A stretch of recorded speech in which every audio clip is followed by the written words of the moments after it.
Just to recap again for any audience that might be joining us, the Israeli military saying that they have killed the head of Hassan Nasrallah, the head of Hezbollah, Hassan Nasrallah. What are you hearing, Zeina? We've still not had any confirmation, have we, from Hezbollah on this?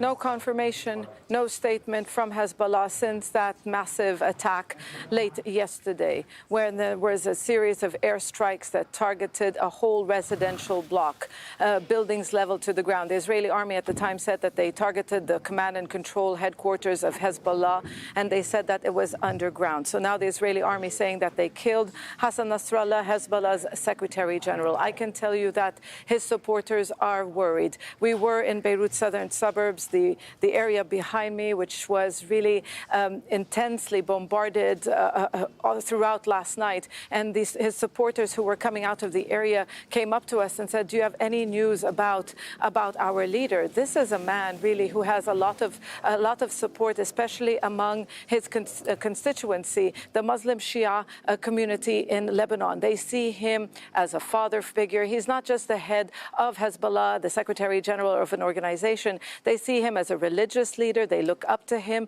and they feel that this is a man who has improved their standing, if you like, in Lebanon. This is a deeply divided country with different sects sharing power. They see that through him, they have been given a voice. And this is how really Hezbollah has been able to rally so much support, especially among Shias, is giving them this sense of power, if you like. But at the same time, this strength, Hezbollah's arms, the very fact that this is a non-state actor, which is stronger than the Lebanese army and stronger than the Lebanese state, has earned it enemies among others in Lebanon. So in many ways, he is loved by some, but very much a controversial figure. He has been in power for 30 decades. So for many people in Lebanon, this is the only Hezbollah leader that they have known. He has shifted really the organization. In the 1980s, it was very, very different. Today, it is a political party. It has a military wing. It runs institutions. It has members in parliament. It has ministers in government.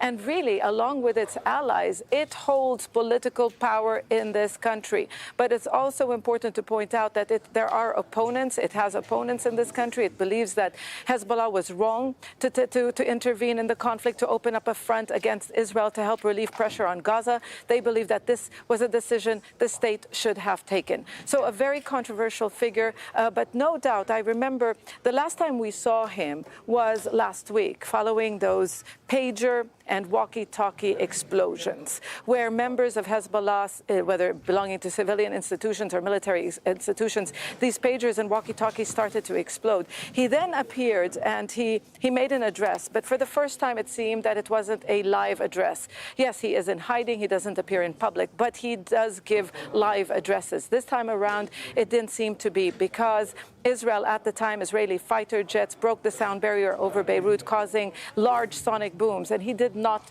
make reference to them, which means that Hezbollah was really worried at the time, it seems, that they were trying to locate him, because in his previous speech, he did make reference to those sonic booms. And I think in his past few speeches, he did say something which he's really never said in the past, and that is, if you will see me again, if I am alive in the next time I make an address. So he knew he was being hunted down, and he knew that there has been security breaches, intelligence breaches.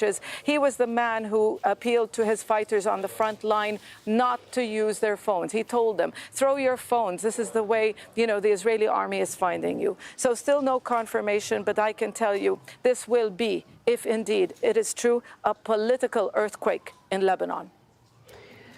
And I mean, it is also worth making the point, isn't it, Zeina, that one man has been killed, but at what cost? The Israeli military used bunker bombs, huge bombs, 5,000 pounds worth of bombs on a small, densely populated neighborhood of Dahiya in Beirut, southern Beirut, in order to kill this one man. Talk us through the repercussions of that.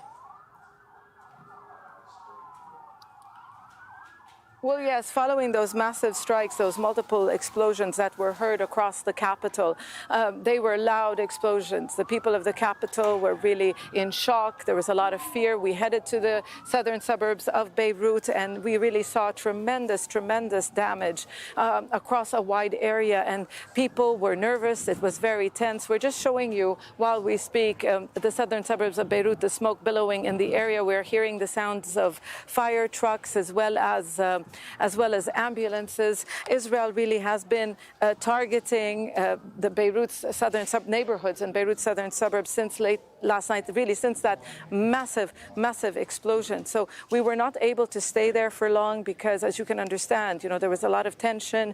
And even, every time an explosion like this happens, some of Hezbollah's members are deployed on the ground to deal with the chaos, to help with the recovery efforts. And they were in shock and panic as well.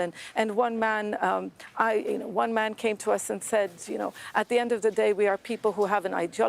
We're fighting for what we believe in, but we're also people. And we are also people who love life. I mean, it really, yesterday was really a tipping point, because we've covered aftermaths of Israeli strikes over the past few months, over the past few years, in fact, but nothing like this. And this is why there was so much concern yesterday that a high-value target was taken out, that Israel would not have, carried out such a major attack if it wasn't after a high-value target, someone like Hassan Nasrallah. And the biggest question is, if indeed this is true, who else was with him in that underground bunker, according to the Israeli army? Was, for example, a member of the Executive Council, Hashem Safieddine, a cousin of Hassan Nasrallah, in that bunker? Was he killed? He was supposed to be the successor. He was believed to be the potential successor. Was there anybody else? What we've been seeing in recent weeks and days is that Israel target one commander after another. Now, there are those who will say that, Hezbollah is an ideology. You cannot kill it. True. There are those who will say that, maybe it will be a crippling setback, crippling blow, but it will not paralyze the group. It will not end the group. Likely.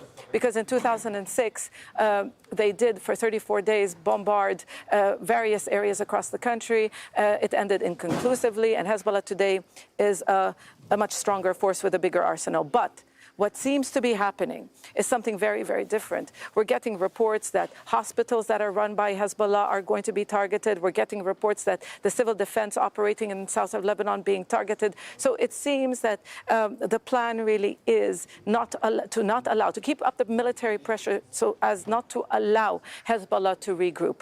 But of course, and also I think what's also important is this campaign, this air campaign, is also aimed at trying to avoid a ground invasion, because Hezbollah, this is where Hezbollah will have the upper hand if indeed some sort of ground maneuver is carried out by the Israeli army. So these are still early days.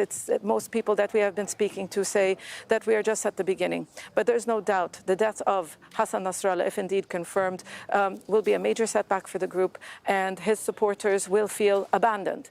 They say to me, I've been speaking to a lot of them. They already feel abandoned. They feel abandoned by the world. They feel abandoned by their domestic enemies. It's really a very, very delicate situation in this country, simply because of this deep political and sectarian divide. Okay, thank you so much for that. Zeina Khodr there for us in Beirut.